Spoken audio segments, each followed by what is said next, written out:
Solid machine ay araw-araw ginagamit. Ito naman po ang printer head.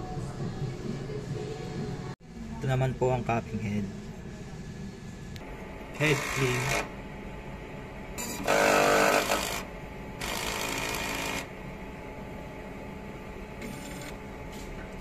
Punasan ng wiper.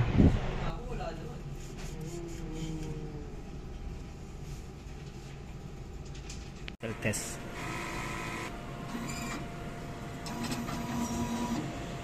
System ay nasa tama ang level. Ang waste tank ay araw-araw nililinis. Ito naman po ang AVR. Ito naman po ang use ink. At ang media.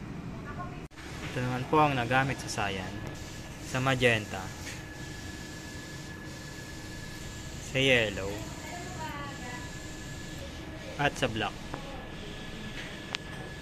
At ang daily output record mula August 1 hanggang August 7 na may total na 10 meters. At ang weekly checklist. At ang daily checklist.